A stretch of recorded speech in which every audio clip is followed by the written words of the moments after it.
Olá, pessoal. Sou o professor Samuel e hoje vamos dar continuidade à nossa disciplina de sintaxe do português. E dentro dessa nossa disciplina, a partir do nosso cronograma de estudos aí, hoje vamos dar início ao módulo 2, onde nós falamos das principais linhas teóricas da sintaxe. E na nossa unidade 1, vamos focar principalmente na sintaxe formalista e gerativista, né? Pensando nesses dois termos aí como linhas próximas, já que o gerativismo surge dentro do formalismo, ou dentro do estruturalismo linguístico. O formalismo descreve as formas possíveis de uma língua internalizada ou individual, que é inata ao indivíduo. Então, a ideia de uma língua que é própria da espécie humana. Então, o ser humano já nasce com essa possibilidade da produção de uma língua. Portanto, a faculdade da linguagem, ou seja, essa capacidade humana de produzir linguagem. Por mais que as línguas variam de local para local, né? Existem várias línguas, mas o ser humano tem essa capacidade, essa faculdade de produzir uma língua, essa é a ideia. Então, sendo um dos postulados centrais do formalismo, também a autonomia da língua, ou seja, a ideia de que a língua pode ser estudada por si só, sem precisar de ir para a questão do contexto do uso da língua, em que circunstâncias se utiliza tal frase ou aquela outra frase. Então, a língua na sua estrutura, na sua forma. Então, essa que é a ideia da autonomia da língua. É possível se estudar a língua sem precisar recorrer ao contexto de uso dela. E, consequentemente, né, da sintaxe, que se torna, então, a parte central da língua. Por que a parte central da língua? Porque é na sintaxe que se há o uso real da língua, porque é a partir da formação de frases, ou formação de orações, que nós, seres humanos, nos comunicamos. Nós nos comunicamos por meio de frases, né, por meio de orações. Então, esse seria o estudo do uso real da língua, mas o uso real a partir da forma, a partir da estrutura que permite esse uso real da língua, e não dela sendo, de fato, a língua sendo, de fato, realizada no seu uso cotidiano. Então, não estou preocupado com esse contexto de uso, mas com a estrutura, com a forma. Já a outra vertente que vai se opor ao formalismo, né, e ao gerativismo, é o funcionalismo. Qual a diferença do funcionalismo linguístico em relação a essa linha anterior, que é o formalismo, né? O funcionalismo se dedica a estudar a chamada língua externa, tá vendo? Então, enquanto o formalismo é a língua interna do indivíduo, essa faculdade da linguagem, o funcionalismo vai estudar a língua externa. Essa língua externa ela é desenvolvida socialmente, de fora do indivíduo para dentro. Então, no funcionalismo, vai se estudar essa questão da relação da língua com o contexto de uso, com o ambiente que essa língua é utilizada. Os funcionalistas defendem as hipóteses de que as formas linguísticas não são autônomas, pois derivam dos processos reais de comunicação, e de que a estrutura gramatical depende das regularidades das situações de fala. Assim, na visão desses autores, explicam-se os fatos linguísticos através de fatores não linguísticos. Então, comparando as duas perspectivas, no formalismo se parte da língua para depois pensar essa questão do contexto, né? Então, é a língua em si, a estrutura da língua. Já no funcionalismo é o contrário, é o contexto de uso, as situações de uso da língua e como que essas situações vão moldar as estruturas presentes no sistema linguístico, presente na gramática. Então, é uma perspectiva bem diferente. Enquanto um parte da língua para fora da língua, outro parte de fora da língua para dentro da língua, né? São movimentos inversos, digamos assim, dentro dessas duas perspectivas. Em suma, né, em resumo, o funcionalismo se preocupa com as relações entre as formas linguísticas e os contextos de uso dessas formas e o contexto de uso dessas formas nas interações sociais. Então, o foco do funcionalismo são as interações sociais, como que essas interações sociais, então, interferem na estrutura da língua. Já o formalismo estuda a língua em relação às suas partes e os princípios de organizações dessas partes, sem levar em conta o contexto de uso das sentenças formadas. Então, Já no formalismo, se uma sentença formada lá, por exemplo, você tem uma frase onde você tem um sujeito, você tem um predicado, o formalismo vai se preocupar em estudar como que se dá essas relações, como que o sujeito concorda com o predicado e por aí em diante. Ou seja, é a relação entre os elementos aí no interior do sistema linguístico, e não se preocupar com a questão das interações sociais, do contexto de uso dessa língua. Continuando aí nessa comparação, agora vamos pensar na análise. Como que se dá uma análise linguística a partir da perspectiva formalista e uma análise linguística a partir da perspectiva funcionalista? A análise formalista, pelo menos no que se refere aos fenômenos estudados, se aproxima da gramática tradicional e dá continuidade a ela, visto que é dada enfoque à forma linguística e a seus subdomínios ou níveis, fonética, fonologia, morfologia e sintaxe. Então, na análise formalista, vai se trabalhar essa relação entre esses níveis linguísticos. Então, como que, por exemplo, o nível do som, o fonético, se relaciona com o nível da fonologia, que a questão de quais sons são possíveis ou não dentro da estrutura linguística, e como que isso vai se relacionar com a questão da formação das palavras, na morfologia, e como que isso vai se relacionar aí com a formação das frases, das orações na sintaxe. Então, são esses subdomínios aí que são interior ao sistema linguístico e não extralinguístico. Então, a análise, nesse princípio, a análise formalista se parece mais com o ensino ali, ou com a análise gramatical mais tradicional, né, que se preocupa com essa questão das classes, né, das classes de palavras e por aí em diante. Na análise formalista, o conceito-chave é esse conceito de padrão combinatório, ou seja, quais são os padrões de combinação entre esses elementos no interior de um sistema linguístico. Então, primeiro, né, há combinações de elementos linguísticos que são possíveis na língua e outros que não. Então, a linguística formal, ela vai descrever essas combinações que são possíveis dentro de uma língua e vai falar, não, essas outras aqui não são possíveis dentro desse sistema linguístico, né? Um exemplo clássico disso é a frase lá, o exemplo do Chomsky, né, quando ele usa essa frase aí, né, ideias verdes incolores dormem furiosamente, ou seja, essa frase em si, ela não faz nenhum sentido, digamos assim, a não ser que você apele aí para um senso poético, alguma coisa assim, né, para chamada licença poética, mas ela não faz sentido, né, porque ideias é algo abstrato, né, então não tem cor e tal, mas aí fala que essas ideias são verdes e são incolores, né, verdes e incolores, então é uma contradição, né, ou é verde ou é incolor. E dormem furiosamente, a mesma coisa, ou se dorme ou se está furioso, né, digamos assim, são ideias contraditórias. Mas por mais que essa frase não faça nenhum sentido na língua, ela é uma expressão possível na língua, porque gramaticalmente, a partir das estruturas, das relações entre os substantivos e adjetivos, né, entre o verbo e um advérbio, então, a partir dessas relações estruturais, essa expressão aí, essa frase, é uma frase possível na língua, ou seja, ela tem um padrão combinatório correto dentro da língua portuguesa, por exemplo, não é? Já essa outra de baixo aqui, essa outra frase, outro exemplo, né? Bolo o comeu João o. Já não é uma frase possível na língua, porque essa não é o padrão combinatório da língua, né? Para essa frase ser uma frase possível na língua, teria que vir no padrão combinatório correto, né? Que é o João comeu o bolo. E a partir desse padrão combinatório que está ali, ela é o que os linguistas chamam de uma frase agramatical, ou seja, uma frase que não ocorre na língua, porque ela não parte de nenhum padrão combinatório, digamos assim, possível na língua, ou correto na língua, ou adequado na língua, né?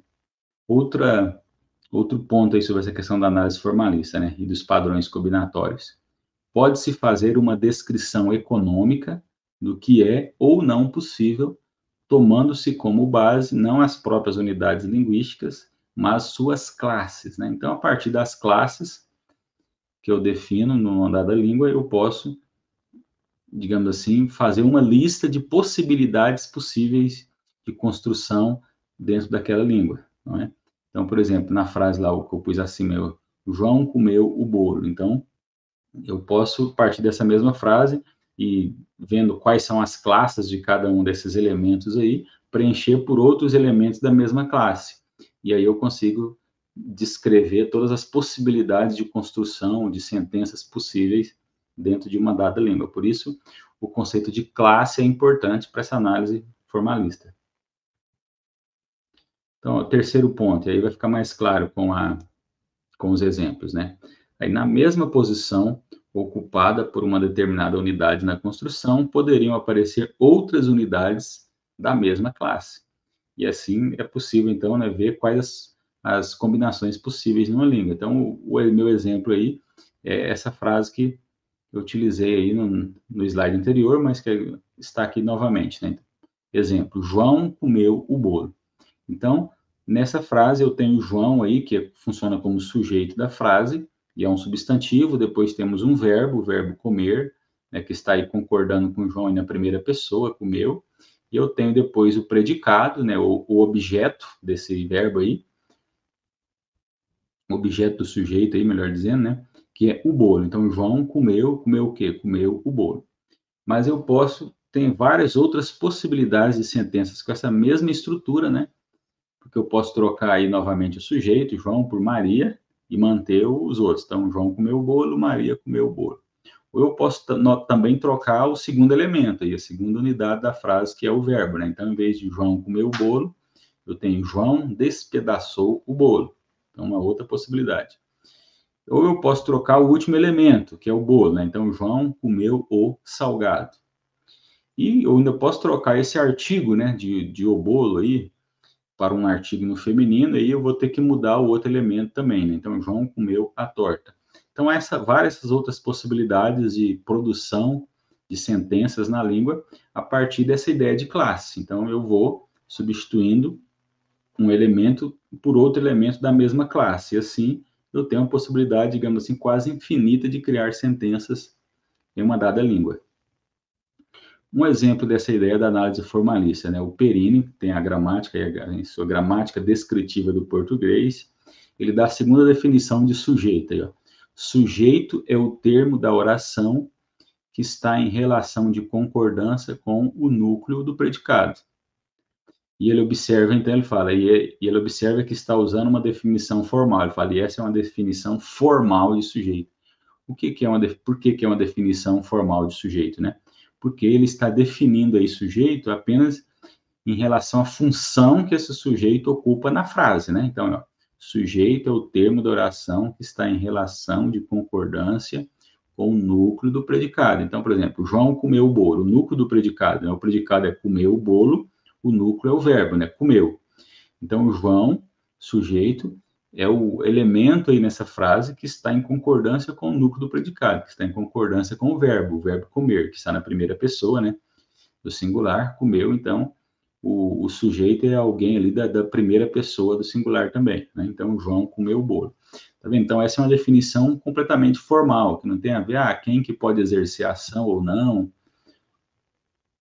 se esse sujeito aí pode ou não exercer ação de comer e tal, né? Então, não tem nenhuma explicação extralinguística. A explicação se dá simplesmente a partir da estrutura e da gramática da língua. Agora vamos pensar, então, sobre a análise funcionalista, né? Para a perspectiva funcionalista, há uma relação não arbitrária entre a estrutura da língua e suas regularidades, explicadas a partir da maneira como os falantes se comunicam. As estruturas das expressões estão a serviço de algumas funções, como a função ideacional, a interpessoal e a textual. Isso lá conforme o Halliday no texto dele lá de 1978. Então, o Halliday, né, e a partir dele todos os chamados funcionalistas vão trabalhar a partir dessa ideia de função, né? Ou seja, então cada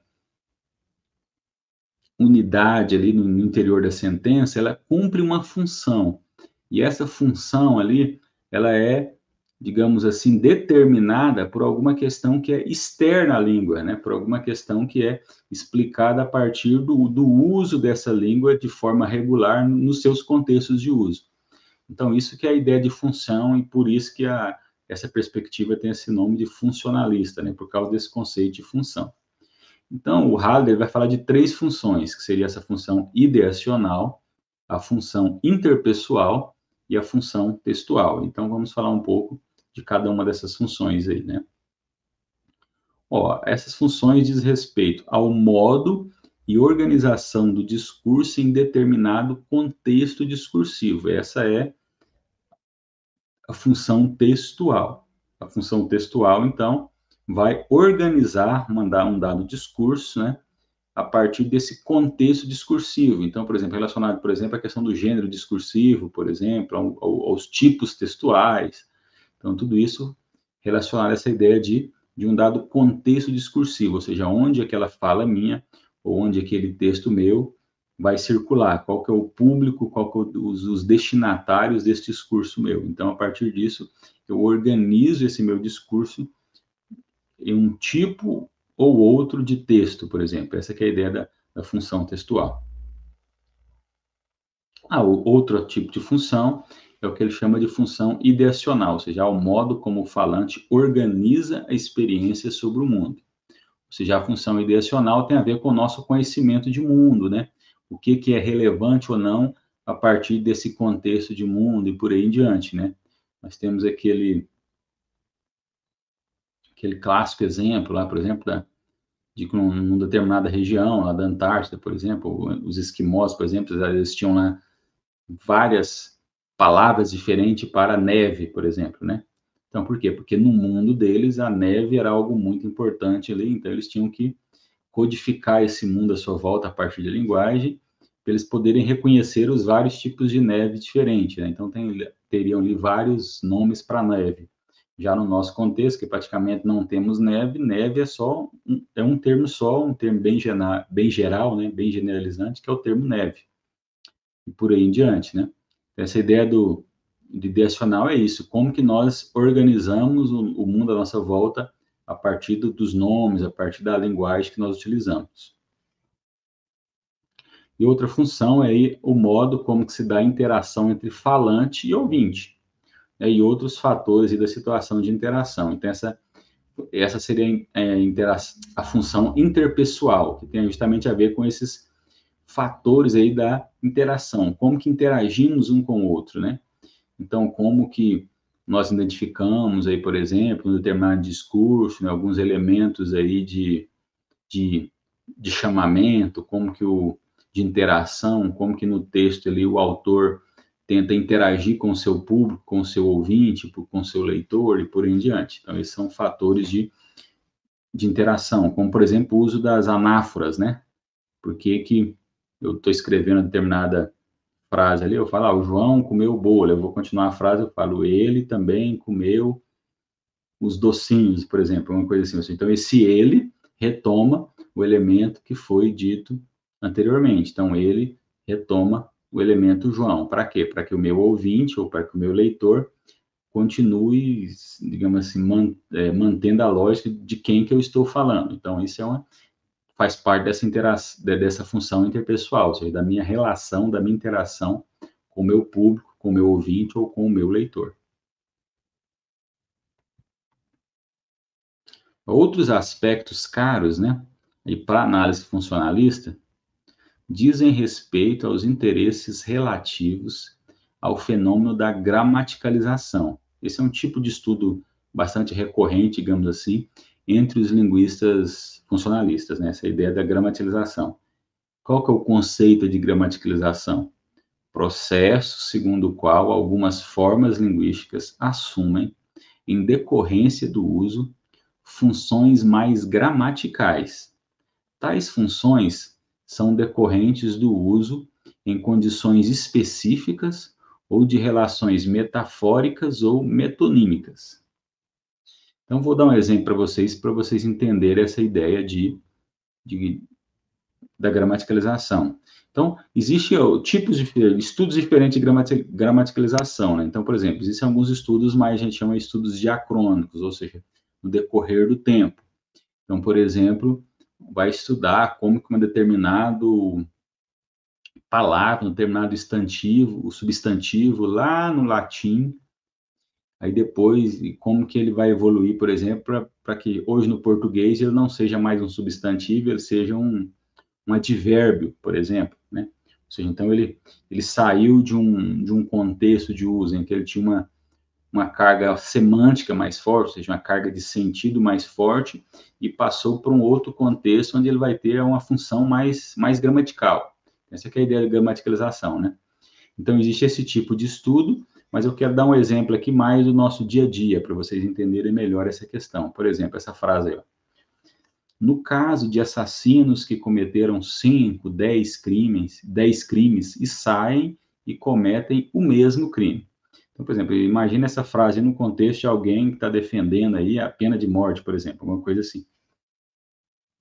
Então, ele vai dar esse argumento, porque um assassino e tal cometeu várias vezes aí, depois um crime, depois sai da cadeia e volta a cometer o mesmo crime. Qual que é o sentido aí de o mesmo, né? Esse o mesmo aí na frase, ele tem um sentido mais semântico, ou seja, ele tem um sentido mais pleno. Então, por exemplo, quando eles saem e cometem o mesmo crime. Então, se ele era um assassino, então o crime que ele cometeu foi de assassinato. Então, o sentido aí de o mesmo significa assassinato, né? Então, tem um sentido por trás desse o mesmo. Então, ele tem uma carga semântica mais forte, ele funciona quase aí como um substantivo. Mas, mesmo assim, nessa frase, ele já está num processo de gramaticalização, né, digamos assim. Por quê? Porque, de certa forma, ele funciona quase como uma anáfora, né? Como fala o mesmo crime, ele está retomando o que está na frase anterior. Mas ele tem um sentido, né? Você consegue recuperar um sentido aí desse o mesmo. Então, o mesmo se referia aí à questão do crime de assassinato, por exemplo. Então, há um sentido. Agora, já nessa segunda frase aí, esse mesmo, ele quase não tem sentido, né? Apenas uma função gramatical mesmo. Então, por exemplo, eu gosto de ficar por aí, na rua mesmo. Esse mesmo, o que ele quer dizer? Não quer dizer necessariamente nada. Ele só é uma ênfase. Ele só marca de forma mais enfática o termo rua. Então, ou seja, ele não tem um sentido semântico mais pleno, eles só cumprem uma função gramatical de dar ênfase àquilo que o falante quer dar ênfase. Então, ele quer dar ênfase na palavra rua, então ele vai falar na rua mesmo. Então, é só uma ênfase, é uma interjeição, né? Então, tá vendo? Essa palavra mesmo, ela passou aí por um processo de que ela vai perdendo o sentido dela, né? E vai assumir apenas uma função gramatical, apenas uma função na sentença. Esse é o processo de gramaticalização. Então, quando uma dada palavra, que tinha um sentido, que tinha uma ideia, ela vai perdendo e vai assumir apenas uma função ali gramatical. Eu vi por exemplo, um exemplo disso, né? É o, é o termo daí, né? Eu vi vários exemplos aí de como que se dá os sentidos do daí, né?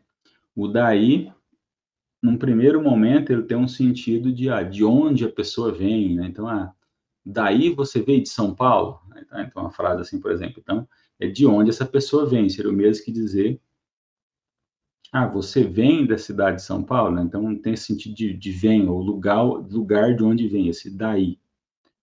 Então, depois o daí, ele, por exemplo, principalmente na, na variedade, principalmente do Paraná, né? Muito comum no Paraná, né? O pessoal fala daí, no meio das frases, né? O daí, ele perde um pouco esse sentido e ele assume o sentido apenas de como se fosse uma conjunção adversativa, né? Mas, né? Como fosse o mas, por exemplo. Então, você fala uma frase, daí, outra coisa, assim, contrapondo, digamos assim, elementos do discurso, né? Então, ele perde também esse seu sentido aí semântico de lugar, de ser ali um advérbio espacial, alguma coisa assim, e vai assumir uma função meramente de conjunção adversativa, por exemplo, apenas de contrapor argumentos aí, contrapor é, o, partes ali do discurso ali, né? Então vai assumir apenas de fato esse caráter bem gramatical mesmo, apenas exercer uma função ali na formulação da sentença. Então, essa é a ideia da gramaticalização. E isso vai ser bastante estudado pelos linguistas funcionalistas, né? Que vem justamente aí né, nessa toada aí de explicar como que o contexto de uso, as regularidades que vai ocorrendo no uso de uma dada língua vão interferir na estrutura da língua. Então, por exemplo, esses casos de gramaticalização, isso é a regularidade, né? Então, um determinado nome ali, como o mesmo, por exemplo, ele tinha um certo sentido, mas no decorrer do processo evolutivo da língua, da história da língua, ele vai sendo usado de outra forma. Então, o que faz essa mudança, que opera essa mudança na estrutura da língua, são as regularidades de uso, ou seja, então, vai se explicar uma dada questão aí pelo contexto de uso, ou seja, de forma extralinguística. Tá? A explicação vem de fora da língua, do contexto de uso, e não do interior da língua, como é no caso dos formalistas. Né? Então, no caso dos formalistas, não vai se recorrer a essa explicação fora da língua, extralinguística, apenas uma explicação no interior da língua. Em relação à sintaxe, por exemplo, o processo de gramaticalização, ele é muito profícuo dentro da sintaxe, né? Porque justamente eram nomes que tinham determinado sentido, mas que ele vai perder sentido e vai passar a ocupar uma dada função na formação de uma frase, na formação de uma oração, ou seja, está justamente dentro do âmbito aí da sintaxe.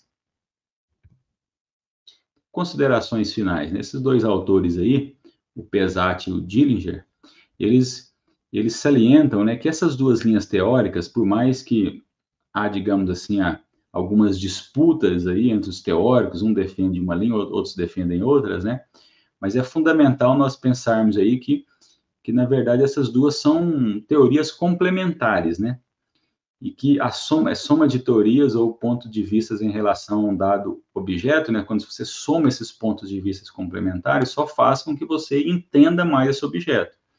Em relação à diferença entre as duas, né, nós podemos dizer que as duas estudam fenômenos diferentes, né, enquanto os formalistas estudam de fato a estrutura da língua e procuram esses padrões combinatórios dentro da estrutura da língua, a funcionalista estuda quais os fatores que fazem, digamos assim, que trazem as modificações a esses padrões combinatórios. Então, por isso que as duas podem se complementar, né?